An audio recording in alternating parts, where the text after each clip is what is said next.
But we did get Private Party versus Santana and Ortiz. Good match, but like, I don't know. I feel like with both these teams, they're kind of in a similar spot, dude, where it didn't really matter to me who won, in that, Private Party and the Lucha Bros, I'm sorry, not the Lucha Bros, Santana and Ortiz, they both got big wins over the Young Bucks last year before going on to do nothing. Like, we were there for the Private Party win. They went on to do nothing. We've talked about it before, but they're going for the tag titles next week. I don't see that outcome being any different. Maybe it will, and I would love to see that. I love Private Party. But Santana and Ortiz, dude, just feel like lackeys in the inner circle. Honestly, I would have had them win. I figured that the baby faces would win, and I'm glad they did. Actually, no, I thought Santana and Ortiz would win. I think that was my pick last week, so I was wrong.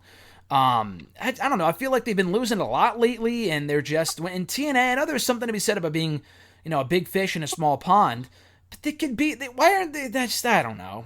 They haven't even gone for the tag titles yet. That's the weird thing. Like, it'd be one thing, okay, Page and Omega retain on the show. Santana and Ortiz are the next team to take the belts off of Page and Omega, but they're not, and they won't be. It'll likely be FTR, which is cool too, but I don't know. I feel like what we kind of said about FTR with them bringing them in and getting lost in the shuffle, thankfully with them that hasn't happened yet, but it's definitely already happened with Santana and Ortiz. They just feel like another team at this point. Yeah, definitely. I never was big on Impact, but I remember when they came to Impact and those great matches with the Lucha Bros, and I was excited for them to go to AEW. I'm like, they put a lot of emphasis on tag teams. They were great in Impact. See what happens. Like I said, they got that big win over the Young Bucks and basically been lackeys, basically, for the Inner Circle. The Inner Circle, at this point, they're all haven't really won anything of importance lately, so we'll see what happens with the group as a whole. But, I don't know, Santana and Ortiz thought there'd be a bigger deal and kind of handled better, and they've kind of just, like you said, been another tag team. It's one of those things, is a lot of the teams have been like that, though. It just, when you have a lot of good to great teams, you can't push everyone, so it is what I understand that aspect as well, but I don't know. It should be like there should still be some special teams besides Hangman and Omega. Like besides them, FTR. Everyone else is kind of the same. Like the Bucks, LAX, Best Friends. They're like I don't know. It just they're not special to me. They need to make me care more about those teams. Like Jungle Express, Jurassic Express, another example. Dark Order. Not that I really care, but like they were winning, and then now they haven't done anything with them. We'll see what happens, but I think they need to start kind of. The rankings don't help either.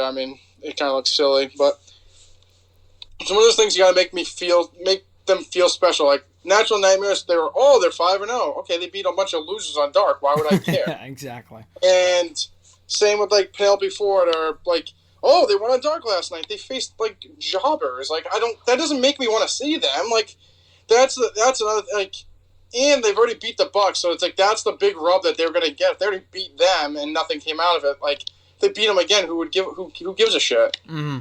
It's one of those things. I think they just kind of not pigeonhole, but I don't know. They need to be booking the tag teams better and make me care about them more. But like, especially once it's one of those things like Omega.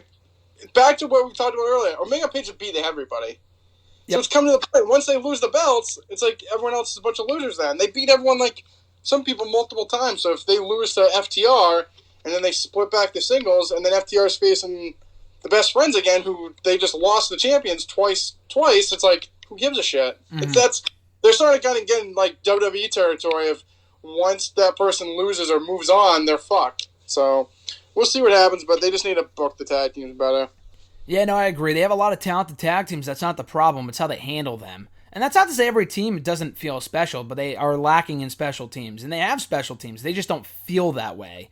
With Santana and Ortiz specifically, I think I would just have them. At this point, dude, you might just have to break up the Inner Circle. I know it's 1 week, but like Hager lost here. Santana and Ortiz have not won for a while. Jericho's probably going to win next week, which we'll get to momentarily. Sammy Guevara's gone right now. All this shit about, like, I see all like, Inner Circle, they're the better faction than Undisputed Era because they've been around for like 8 months. But it already feels like they're at the end of the road, though. Like, the fact that Undisputed Era has been around for 3 or 4 years at this point, and they're still, like, maybe not super special, but they win more often than not. They have held a lot of championships. The Inner Circle's been around since October. Doing what? What have they done, though? Like, they're entertaining, sure, but, like, at least Undisputed Era, they're entertaining, but they can win most of the time. The fucking Inner Circle, Jericho's lost his last 3 big matches. He lost the World Championship. And Santana and Ortiz have done nothing. Jake Hager's won no big matches at all. Sammy Guevara's won no big matches at all. They lost the Stadium Stampede. They all lost on this show. So why the fuck should I care? You know what I mean? Like, it's a very...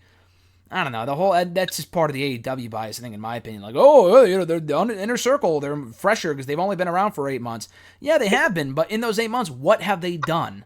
Aside from make funny promos, like, that's great, but, like, they haven't really won anything of importance at all. Like, you're better with memory. They weren't even together when Jericho won the belt either, so it's not even like they've even won anything when they were a team, right? Mm-hmm. Jericho already before, right? Wait, are you saying that did they win anything before while Jericho was champion? So Jericho was champion before they started the group, right? Yes, and then he formed the group, and yeah, correct, yep. Yeah, so basically, since the group started, they haven't won anything. Yeah, exactly. Really, I don't know, like, it's one of those things at first, like, when they were first doing the stuff with the Elite and stuff, it was pretty interesting, like, right when Dynamite started, but ever since then, I feel like they've cooled off a lot, and like you said, they just don't win when it matters most, and why would you care? Oh, because it's Jericho and you can sing his theme song? Like, come on. The same thing with WWE. People will be complaining, oh my god, the team's buried, yada, yada, yada. Like, it is one of those things, they need to be booked better, or what's the point of even having them together? Well, it felt like when they put them together in the first place, they were just there to put over the Elite. That was really what it felt like, and they were going to blow it off a lot sooner than they did because of the blood and guts thing, and then they didn't. It only really feels like they existed for the blood and guts match, or for a multi-man tag team match against the Elite. That's done now, dude. So where do you go with these guys? I'm not saying break them up, but it might be for the better. I mean, yeah, I'm not saying break them up, but you might have to break them up. Like, I don't know. I don't really see like Jericho at this point. He's a big star all on his own. And yeah, well, I'm going to give the rub to Sammy. Well, how have you given the rub to Sammy? What has Sammy done? They beat Natural Nightmares one time? Like, the guy's not even on the show right now. And that's not anyone's fault except for Sammy, but Santana and Ortiz are just fucking losers. Like, I mean, even the Lucha Bros have won more matches than them, and that's saying something, because they've lost a lot too. But I don't know. I feel like it's like Jake Hager ain't interesting either, so that doesn't help. Yeah, but it's like one of those things they say that Santana and Ortiz, they're going to get a title match. Like, they beat Santana and Ortiz, they're not even ranked. Who cares? Like, why? Like, that's another thing. Wins and losses matter. Like, beating a team that's not ranked gets you a tag team. Like, it's the same with the Natural Nightmares, but it's like, why should they get title matches? They just beat a team that's not even ranked. Yeah, exactly. Like, how is this? It all comes back to that, but like you said, I don't know. I think the whole point of the group was maybe to try to get Sammy over. Same with LAX, but it has not worked at all. No, I mean, they're over. It's just that they aren't really. I don't see Guevara taking that belt off of Cody. I think MJF is a perfect example because they wanted him in the Inner Circle, and I don't know if it was his idea or the company's decision, but they were like, no, we'll keep MJF on his own. Thank God he did. And granted, I mean, he's a little directionless right now, as we've said, but he's been far better off than anyone in the Inner Circle combined, except for maybe Jericho. That's really about it. Like, he's much better off than Sammy, Hager, Santana, Ortiz, and the guy's been all on his own for the last 8 months. I mean, with Wardlow, but he's not a part of a faction. It's a wrestler in his bodyguard. That's it. That's what it is. So, I don't know. The whole faction thing, we've never really been too high on that to begin with, but yeah, just they got to move on from this thing if it ain't going to work. Santana and Ortiz just feel like losers. Why was this a number one contenders tag team match if, as you said, Santana and Ortiz aren't even ranked? Shouldn't it come down to, okay, best friends for the number one spot, then who's 2 and 3? I don't even know. I don't look at the rankings anymore. They mean nothing to me. Best friends are, I have it up here, best friends are 1, Stu Grayson and Evil Luna are 2, and then the Young Bucks are 3. Then why wasn't it Dark Order versus Young Bucks? Why would 2 teams that aren't even in the top 3 rankings, including a team that isn't even in the top 5, why would they be? Again, I know why they did this. I know they're doing that next week to make up for Moxley and Cage. But if you really want to live up to this whole ranking bullshit, then why wouldn't the Dark Order have gotten a title shot by now? I know they haven't wrestled in a while. They haven't won any important matches because they were in quarantine. Wait, you're saying they're number 2? Is that what you said? Yeah, best friends are 1, Dark Order's 2, and Young Bucks are 3. How are they? it's Natural Nightmares, then Private Party. Oh my god, dude. How is the Dark... I like the Dark Order, personally. How are they still number 2 if they were gone for like 3 months? They haven't even wrestled on the show. I don't know. Oh my god, I don't even look at this shit. It just doesn't make any sense to me. It doesn't. I enjoy the matches, but the logic is just, fuck WWE because AEW is their wins and loss records. Because it means shit. It doesn't mean anything, dude. It's the same. You can say the same thing with the men's. It's like MJF's 1, he hasn't done anything. He's like facing underneath guys. 2 is Brian Cage going for the title. Lance Archer's 3. He's been on dark the last 4 weeks. Brody Lee's 4th hasn't really. He's kind of lost, and then Jericho. So why the hell Hager get a shot? That's like another thing. It's like he's not even ranked. What, in the TNT one? Yeah, there's a TNT one too. I didn't even know, to be honest with you. They put the TNT and World Championships in the same ranking. So what are they? The same like? I don't get that. That makes no sense. They're in the same ranking pool, which makes no sense. But it's like, what's the point? Why would you even have rankings for that thing? Well, yeah, which first of all makes no sense. But why would you even have rankings for it if the guy does an open challenge every week anyway? And he gives it to freaking Mark Quinn of Private Party.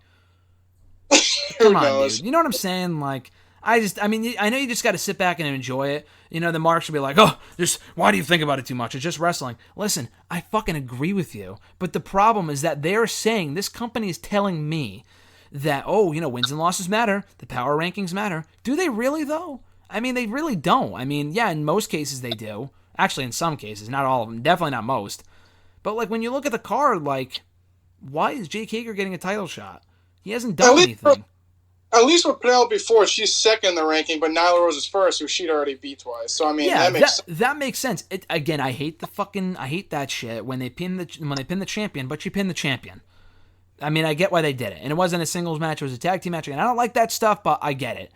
WWE, they do number 1 contenders matches. Yeah, if they put frickin' Zack Ryder in there, who isn't employed anymore, but if they put him in there versus an MJF or whatever, then yeah, I get it. That wouldn't make sense. But when they had Andrade, Angel Garza, and Kevin Owens in that number 1 contenders match for the U.S. Championship a couple weeks ago, right before Backlash, it made sense because they're all in the hunt. They're not ranked 1 and 6 and 12 and 37. Like, they're all in the storyline for the title, so it makes sense to put them in the match. Wins and losses, dude, I'm sorry to break it to all the marks out there, and we're all marks, I shouldn't say that. But, like, I hate to break it to people who still think it's real. It doesn't really matter. Wrestling should be more storyline-based anyway. Wins and losses should matter, and I absolutely agree. And I don't want to sound like a hypocrite. But, like, the whole ranking stuff, sometimes you have to do what's best for the storyline and not the wins and losses. Because you're sacrificing a good story. And if you want to tell a good story, and they are, then you're sacrificing the credibility of the rankings. You can't have it both ways. You can't. It's one of those things you have to mix storytelling, and the way you tell the stories, they have to make the rankings mean something. Exactly. So it's like, yeah, if you want this team to go for the titles, you need to put the story of them winning to get to that point. You can't just be like, well now that's what we want to have them. They're not even, like, it's one of those things.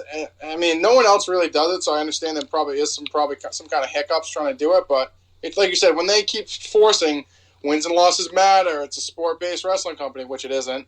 It's not. It's not. No, come on. Oh, we're going to be the American version of New Japan. It's going to be sport-based. I mean, no, it's not. It's fucking more has as much comedy as fucking WWE has. Mm-hmm. So we'll see what happens, but they definitely need to clean that up. And just make more people. I feel like there's just not a lot of people mean a lot.